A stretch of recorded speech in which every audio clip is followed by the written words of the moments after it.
On this edition of Soul Survivors, I had no history of cancer in my family, so I wasn't worried about it, but I thought perhaps I should go have it checked out. meet a two-time cancer survivor who faced the tragic loss of two brothers, only to find the courage to inspire others with her unshakable faith and passion for music. She's been in prison encouraging people who have destroyed their lives by making all the wrong choices in life.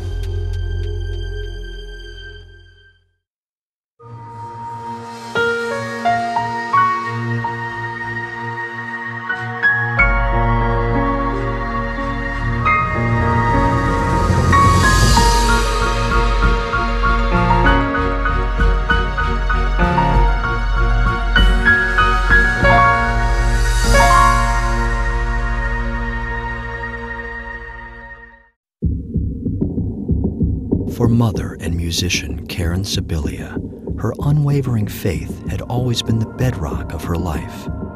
I am a person of deep faith. I know that God does not give us more than we can bear. But when Karen discovered a lump in her breast, that faith was shaken to its very core. The thing that was different from that moment on was the lack of control in my life. Little did she know her battle with breast cancer was just the first step down a long and winding road of tragic loss and devastating discovery that would continue to test her faith at every turn.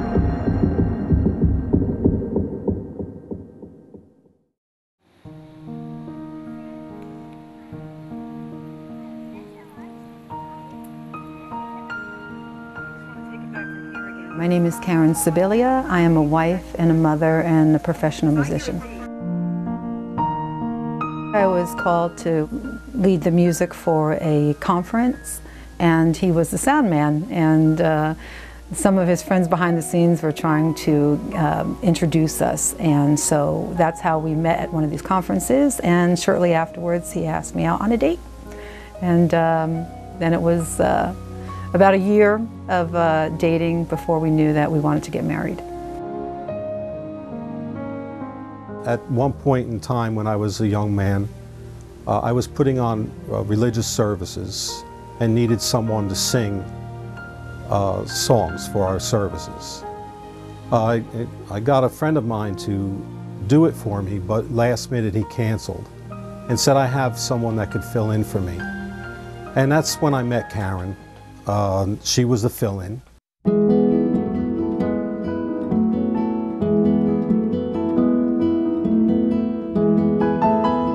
We were reluctant at first to have children.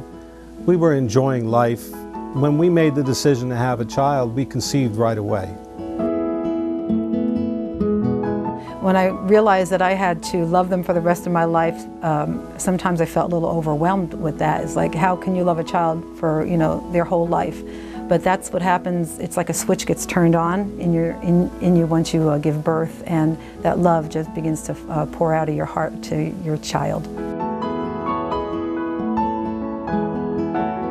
We had to cut back in some ways, maybe not take the big vacations, maybe take the small trips up to the Poconos, to the pool, day trips to some amusement parks or something small, just so that we could spend time together as a family and allow me to stay home from work until they were of school age.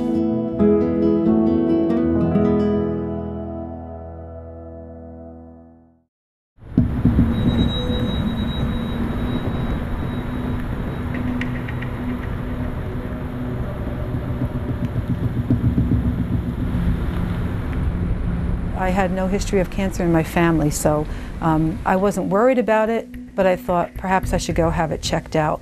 And I'm glad I did, because that's when they determined that I had breast cancer.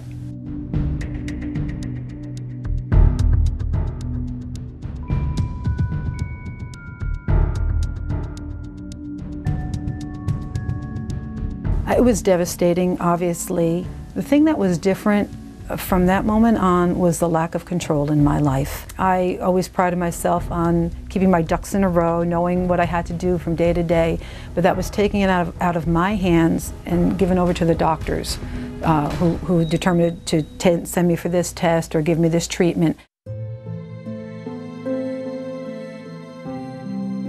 Being that my children were very young, I wrestled with the fact that I might not see them grow and that they would be denied a mother, and that troubled me greatly. And I had to, work through those emotions, on my own, sometimes talking to my husband. But the biggest problem was worrying that I would not see my children graduate from school.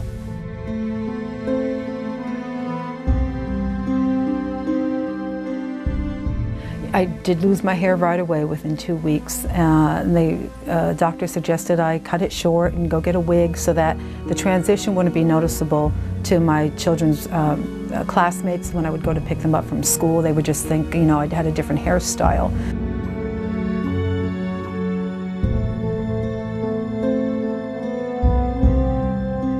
Even if you have a baseball cap on or a bandana, or you just don't look whole, people react to you quite differently, and that bothered me the most, because I wasn't seen as a whole person. Even though physically I've recovered, the ball cap was always a signal to somebody that something's wrong with that woman. My daughter Joanna was 5 years old, and my son Jonathan was 9. And a wise person told me, who had gone through cancer previously, that I should try and keep things as normal for the children as possible. If they had a baseball game scheduled, try and get to the baseball game.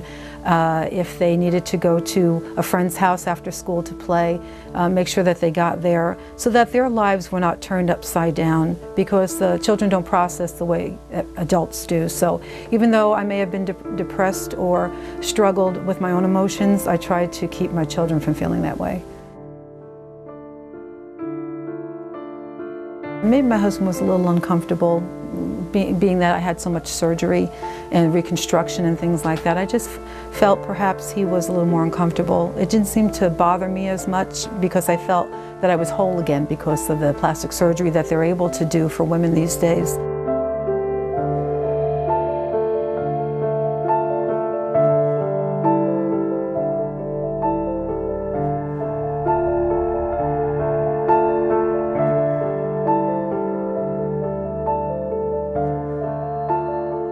So yeah, there are those days that I talk to God an awful lot at night and ask Him, why me? Why this? I try to lead a good life, try to be a good spiritual person, but cancer doesn't discriminate.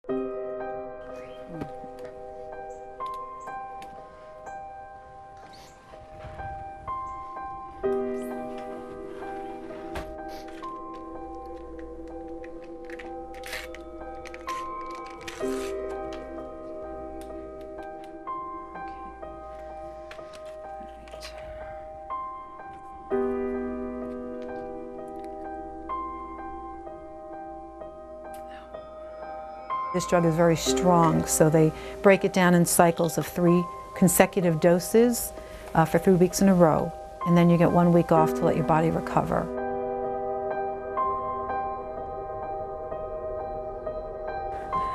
Stephen? Yeah? I need some help. Need anything? Can I get some water? Got it. Okay.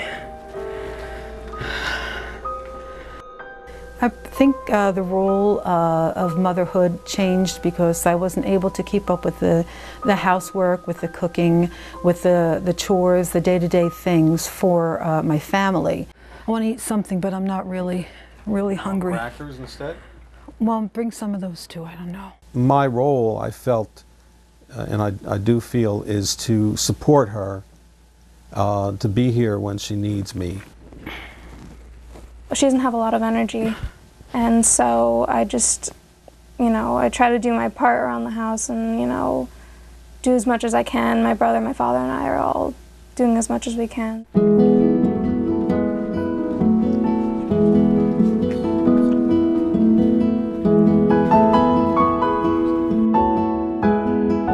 My children have to take on more of the duties around the home. One of them is always the laundry. There's tons of it.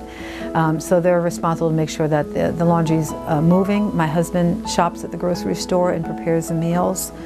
Cleaning the house is split up between all of them, and that's basically just to keep the family flowing from day-to-day things.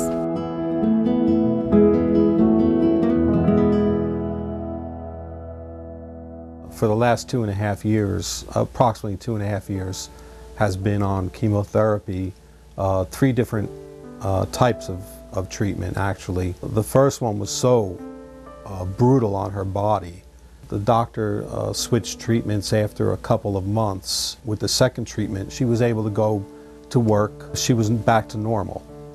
Until a few months ago, the doctor, because the drug was not being effective anymore, had to switch her treatment again. She's really not energetic at all.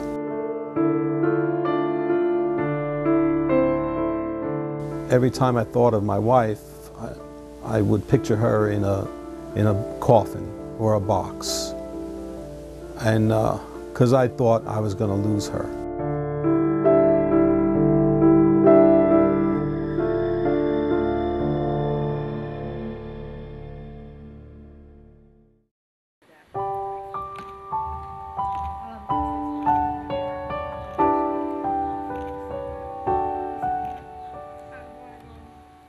So I had recovered. I was doing great. I was working full-time.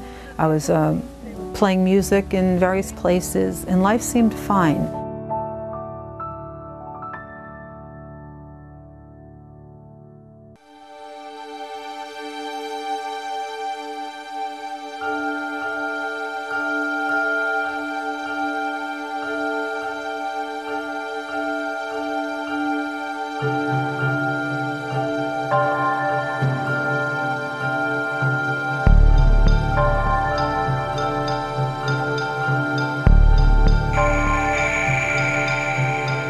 Total disbelief, total shock that anybody could kill someone and leave them in the road.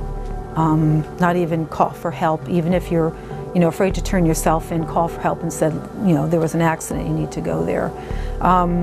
We had a hard time as a family, struggled with the loss of, someone so young.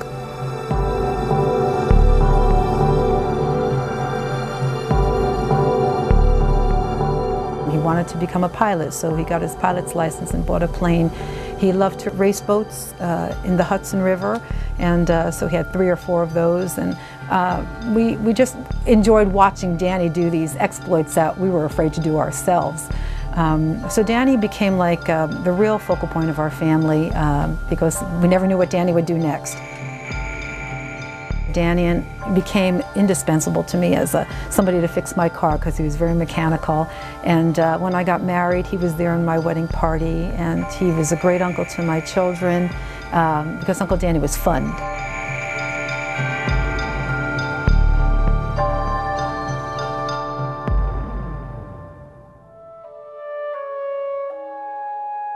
We seemed to need each other's strength at this time. The legal aspect of this person turning himself in and the stress of trying to get justice in this case, it did affect me tremendously to the point where I was diagnosed with the ovarian cancer just 2 years after Danny's death.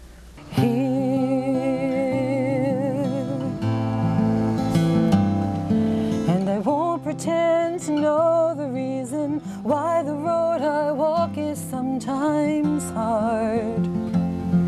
You alone are God, or where the tears that flow in sorrow from a broken heart will fall. Do you catch them all? Still there is. I feel like I know a lot of the scriptures, and when the times of testing came upon me, some of those words came flooding back to my mind. You comfort me when I call your name.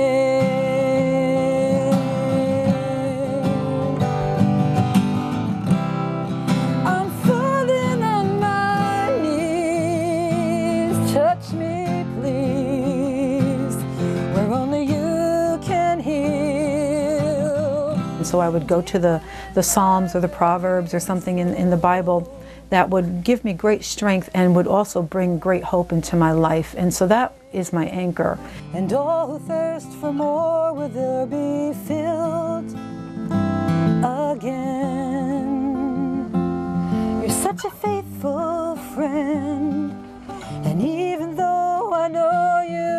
change. I can't feel you near. Stephen is one of those people who will do anything for anyone, and he's a very giving person. So he doesn't tend to be selfish, and because of that, he gives very freely. So he became my right hand, and just everything that had to get done, whether it was cooking, whether taking the children back and forth to an event, whether organizing food to come to the house from some of my friends. Stephen really stepped up to the plate and became just everything I needed him to be. We're very, very close. We have a very good relationship. It's where I know your mercy's deeper still.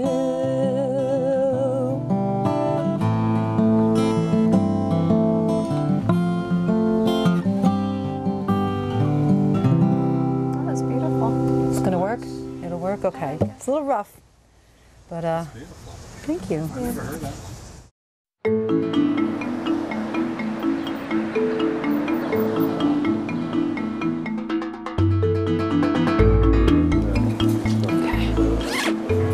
How are you, friend? Doing great? Get yourself all set in there. You're tuning me? I love you, Sam.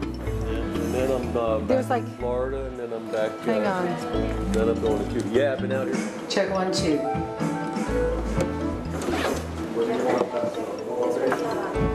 Oh, okay, hang on a sec. 1, 2, yeah, a little more bass. I think it's too much mid-range. 1, 2, 3, 4, test, 1, 2, there we go. So when they would go to work, I'd borrow one of their guitars and find one of their songbooks, and I taught myself how to play the guitar at age 13. And from the time I was 20, I've been singing professionally.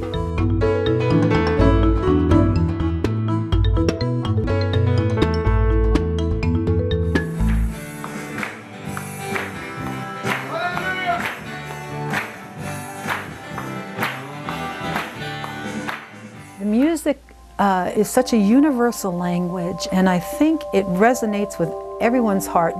Once you hear a conga or an electric guitar or the drums or a bass, I think that just lets people's guards down, and so they begin to enter into the music. The songs that we share are positive and always have a message of hope and encouragement.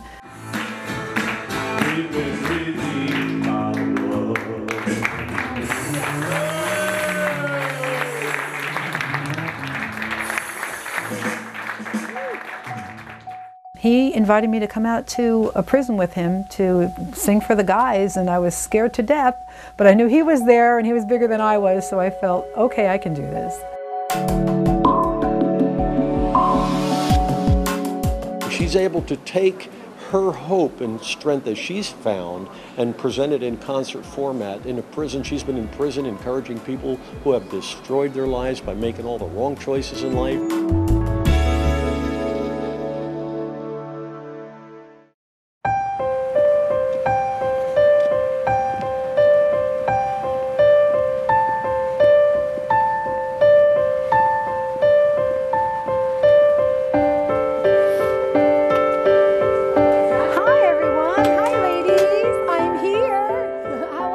I know a lot about faith, but I began to say, what do I really know about hope? So I began this study, which came at a very timely point in my life before I was diagnosed with the second cancer. And I found some very interesting aspects of the word hope. One of them is that hope is an anchor. It says that hope is an anchor of our soul. Sort of like, you know, when a ship is in a hurricane, man, and having a real hard time, you know, trying to stay steady, they drop anchor. Well, I had a lot of marital problems for years. Karen was the one that would give me wisdom, would always be there. Never saying, you know, Nancy, it's your fault, it's his fault, but trying to find the good that we could get through it. She shares her heart with me, and I share mine with her.